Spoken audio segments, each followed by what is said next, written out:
deep uncertainty, and pivotal shifts, traps to be avoided, right choices to be made.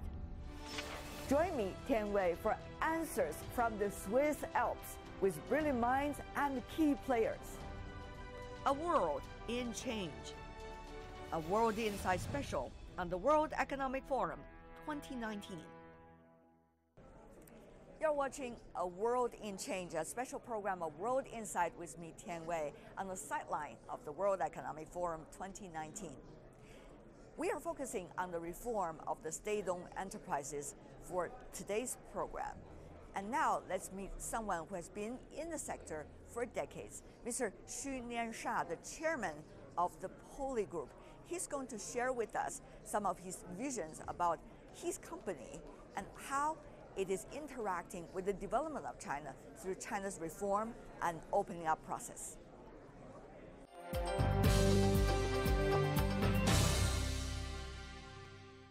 Mr. Xu, what a pleasure to see you, this time in Davos.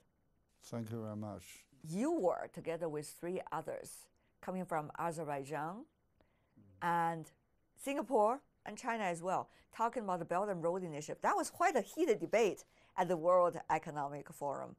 But to you, what exactly are some of the projects you're looking at when it comes to the BRI?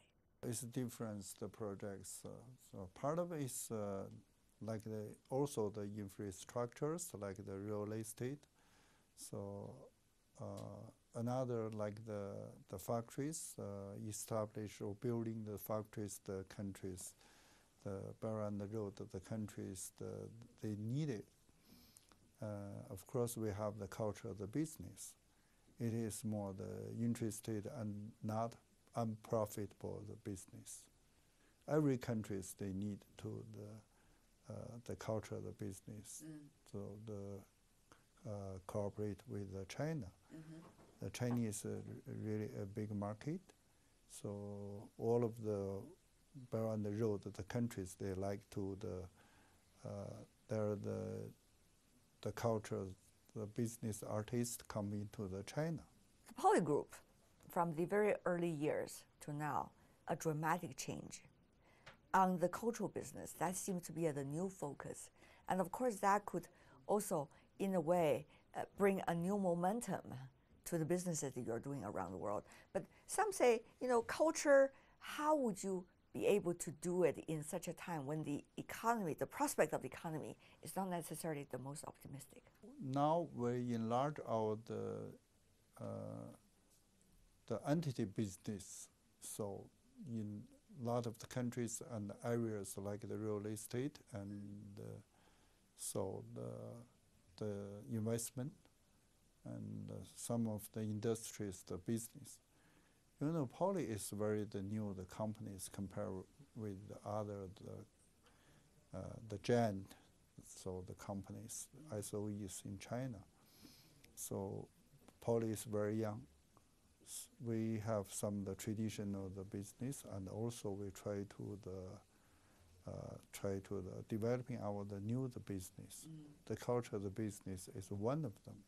We got some of the chance in the earlier, before the last century, the 1990s. So we have some chance to cooperate with the foreign, the culture of the business, the companies, and also the Chinese, the culture of the companies. We bought some the animal heads, the 4 animal heads from the Hong Kong. So start there. So we established the Poly, the museum. You have such a wide range of industries that you're tapping into. So how are you making sound decisions on a daily basis? We have the Air Force, we have the Navy, and also we have the military, the armies. So it's a difference, but still have the connections inside. Every component, every the military, the group need another ones, so support together. Talk about SOE reform. The reform of state-owned enterprises, that's always a big topic for the international attention about China. And you are in the middle of it. What is it like so far? Since China open up the policy, SOE reform never stop. We get some very big successful triumph. I told you, so like the SOE now it's got so very successful, the scores successful. So part of it is we should belong to the reform, but people's hope we can go in faster. They think you should be the change soon, give them more chance to the private enterprises. In the companies inside the staff, employees also they want to the reform so quick because they want to earn the money, have the salaries like the level of the same level at the market. And also I think the government, they think we should reform going faster because they think the SOE so still have some very the long term we have the problems like the low efficiencies and too much the peoples and the high pay for the labor charge, so something like that. So you think there is actually reform going on, however the expectation is always much higher than the reality. And there's also lack of information on exactly how reform are being carried out within SOEs. Every the enterprises, they established the standard. We try to do some things according to the standard to catch up the standard the companies. A few years ago, when you come to World Economic Forum, you will feel there's such an enthusiasm about China in the air. And now, of course, China is even rising further than it used to be just a few years ago, but there's also a level of skepticism as well. So as a leader of a Chinese company, how do you see this evolving, this change of attitude? The people's the feelings, so always change. They have the targets, and so some things are longer. So they will change the ideas and the targets. So the Chinese have now China change a lot so quick. So people are very exciting. Oh, China, very big change. We have the living the conditions have the big change. Now the life is better than before. So 20 years or 40 years or 10 years, so we have the very poor conditions. But now people are getting used to it. Yeah, getting used to the conditions, and you have the new hope. Now there's also an extra layer of complexity, it seems, over the past 1 year. For example, the U.S.-China relations. After all, it is the largest and the second largest economies in the world. So you think it's going to have a big impact on how you are going to do business worldwide, how they are going to view Chinese enterprises, particularly SOEs? The different people, there's different reactions and feelings. So I met all of the kind of the people's reactions, feelings to the SOE. Some is very friendly, understand the SOE is the Chinese, the typical the Chinese the characters, the Chinese the business and the economic the characters. So, but some of is criticize the Chinese the SOEs. So it's a difference. The people's the different thinkings. So is geopolitics going to have a big impact on how you do business around the world? There are some the difficulties a little bit, but we still try to do our best. Probably the short time we will meet some very difficult situations, and a little bit also there are some risks. But the long terms, I think the society still will going forward. So for the enterprises, we have the more chance. So you think in the long term, people are going to come back to reasonable thinking and eventually figure out a way forward? We hope so. Something's solved soon and better. And finally, before we go, Mr. Xu, since we're here at the World Economic Forum, Globalization 4.0, seems everybody's talking about it. To you, what exactly is it, and how you are relating your businesses to the changes of globalization that's going on right now? We try to follow the situations, the different situations, the difficulties. We try to making the decisions correctly and more efficiency. That's key, you think? I hope so.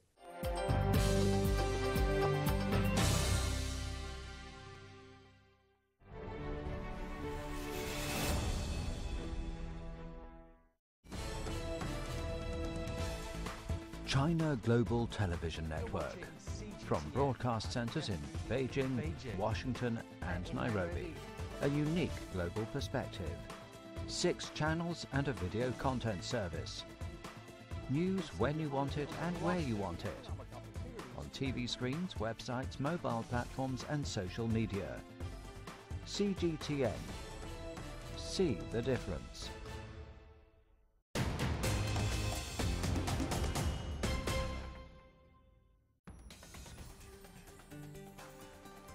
The world is changing fast, taking all our lives with it. But we can change it too, by seeking answers to problems through discussions and debates. On World Insight, I ask direct questions to real people in the know, seek genuine answers, but respect diverse perspectives. Our live global debates tackle the most critical issues head-on. World Insight with Tian go beyond the headlines.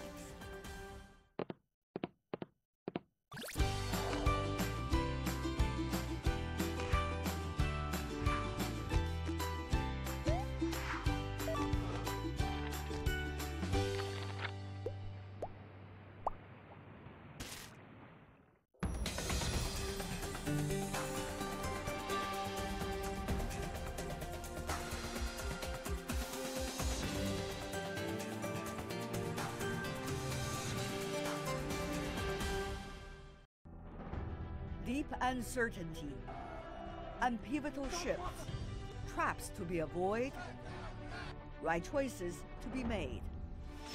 Join me, Tian Wei, for answers from the Swiss Alps with brilliant minds and key players. A world in change. A World Insight special on the World Economic Forum 2019. The role of the state-owned enterprises is very significant in almost every sector of China's industrial development. Environmental protection is one of those important areas. So now let's meet Dr. Ling Wen, the President and CEO of China Energy.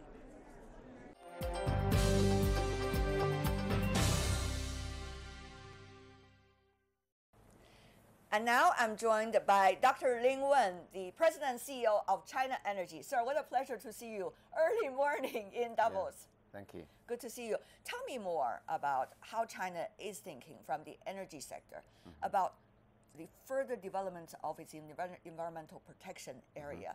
What can you and your colleagues in the energy sector do? Okay, thank you very much. Energy sector is a very important industry when we make this open up and reforms. Actually, during the past 40 years, energy sector we have solved a great problem. That means we give enough energy to support our economic growth and the human beings we living standard. Okay, so now the power, the coal supply, and all of the oil and gas, enough support to the economy.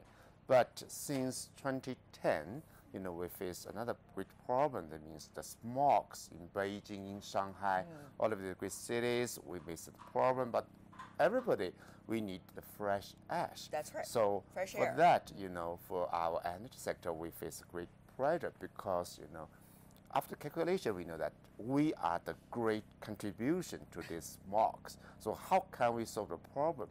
And in another way, in China, we face another, we have this structure for the fossil energy resources. In China, we have 96% of coal. We have only less than 4% of oil and gas. So that's a great problem for the scientists, for the engineering, for all of the management in this energy sector. We must solve the problem how to utilize the coal in a clean, very good way. You've been a scientist, you've been an engineer, sir. Dr. Lin, now you are in the management position. Of course, you are thinking differently, but thinking about it, what is the exact solution? Particularly, what can your energy sector do?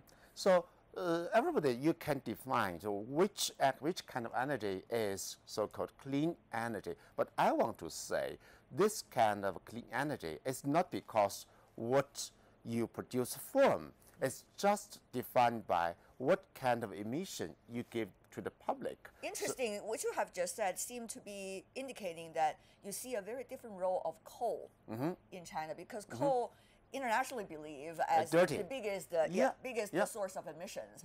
However, you argue differently. What do you mean by that? That means in China, we only have coal, 96%, and in the long term speaking, we must need energy to support our living standard, our economic growth. So we must, but we only have coal. Talking about last year, in 2018, total oil, we have imported more than 70% from the outside. And for the gas, this number larger than 43, maybe something like that. So we have another issue is the safety for the energy. So how to solve the problem? If we can solve this like this, we utilize the coal, but we adopt the standard of emission for the gas, even more clean than gas. But why not we use the coal? But how did you figure it out, technically speaking? I mean, the reason why people, despise coal is because it's very difficult, right, to control the emission and the pollution it produced. So now you have to figure it out technically in order to make sure it is having the same standard as oil, isn't it? Okay, great. So explain, please. Okay, so when we talk about the emission, we mean three things. Number one, the PM1, 2.5, and PM10, the great issue. And number two, the SO2. And number three, the NOx. And we have the standard in China. After China, we have the most strict standard for this emission of NOx, dust, and NOx. These three things most strict. But how to make it in China? We want to adopt this standard for the gas turbine. The gas turbine, we have the standard for NOx, for dust, for SOx. And also we want to have the coal. Through this technical mechanism, we can increase this technique and make very, very low emissions, so-called ultra-low emission standard. It's 2014, in our Zhoushan Power Station. It's the #1 power station. We burn the coal, but we have this lowest emission. Let me give you the figure. For the dust, PM1, 2.5, and PM10, the standard for gas is 5 milligram. But now, we burn the coal, we have only 2. Really? And yes, and for SO2, the standard for gas, it should be lower than 35 milligram, but we have only 2. I see. And for the NOx, the standard for gas is 50, and now we have 19. Let me ask you this. This is only about you, China Energy. Of course, you're a really rising star in China because you have incorporated a lot of the most powerful enterprises dealing with energy in China, become such a big one. But what about the other ones? Particularly smaller ones, the ones that are, scattered around all over China. If you talk about using coal, these companies are going to jump on there and say, yeah, we are going to use coal anyway. But the standards you talk about might not be necessarily strictly respected. Okay, a very good question. Now, for me, yes, we are a pioneer energy company in China, but my responsibility is, first, we will have this kind of technique, and second, we want to have all of the industry, all of this power sector, we have the same standard. I see. So that means we have successfully increased that kind of, say, the standard from our company standard. So you have a case study yeah, to show to everybody this else. was, yeah, we have increased that into the sector standard, then the national standard. Got it. So we have, you can get the number by the end of 2017. In China, all of the power, coal-fired power generation, we have about 71% adopted this kind of standard. Okay. And for China, there, according to the state council's regulation, by the end of 2020, all of the China's coal-fired power stations, you must have this kind of standard. Right. Dr. Lin, as you may know very well, traveling all over the world, there has always been a debate, particularly since the Paris Climate Agreement, that different parties apply to the standard and also the rules set by everyone and follow it. However, there has been some difficulties internationally. But many wonder, from China's perspective, particularly as big a company as yours, how are you looking at the responsibilities of your company and of your industry, not just within China, but also in the other economies as well? Correct. Actually, the climate change issue is the issue not specific to a single country, a single company, but to whole human beings. So actually, in 2015, President Xi Jinping gave this commitment to all the publics that for China, we will have our emission peak by 2030, and we will try our best to have that kind of peak as early as we can. So that means by that peak value issue, as compared with 2005, we should have this emission density lower by 60 to 65% as the level of 2005. It's a very serious commitment. That means all of the Chinese companies, we must do it.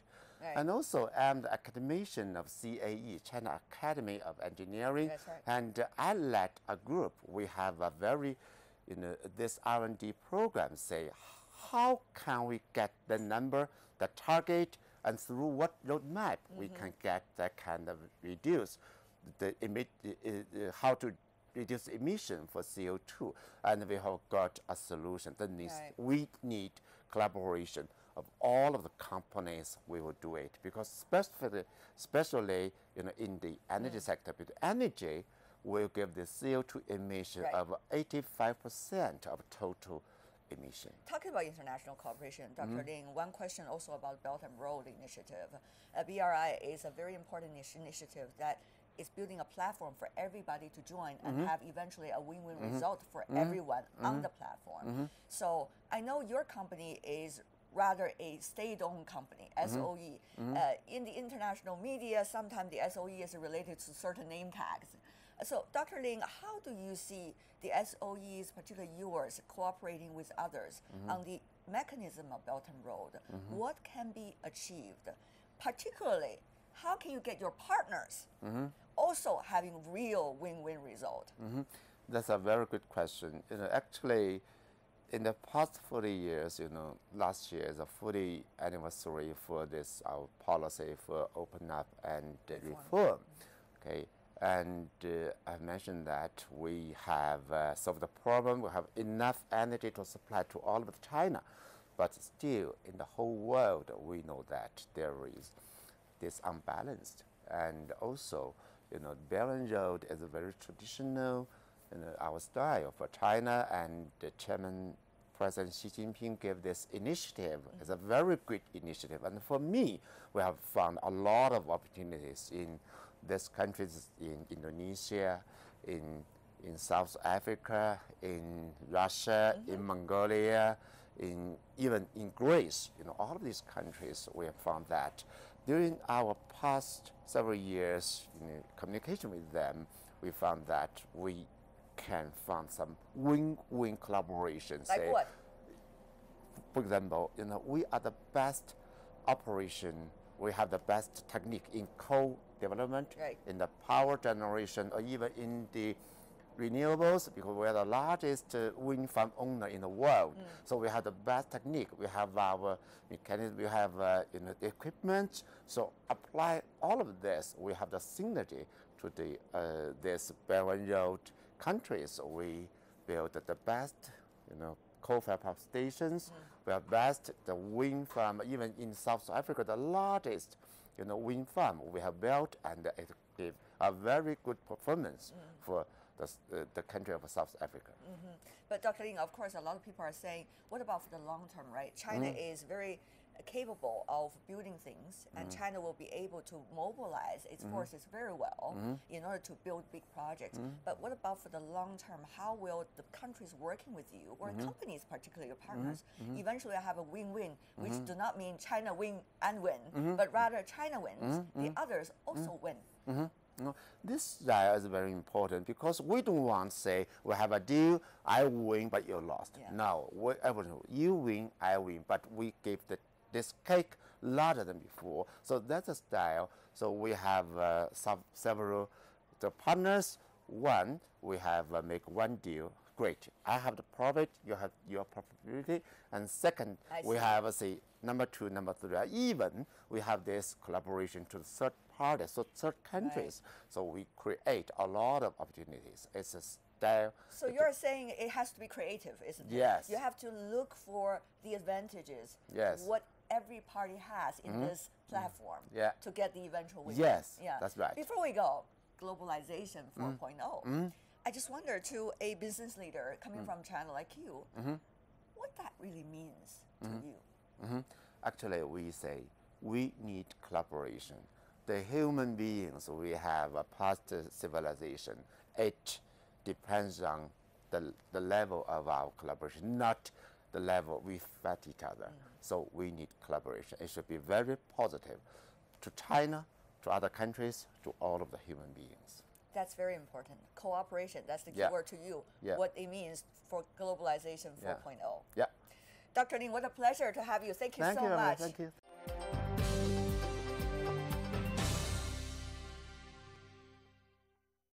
That's Dr. Lin Wen, President and CEO of China Energy. And with that, we're coming to the end of this special program of World Insight with me, Tian, a world in change on the sideline of the World Economic Forum 2019.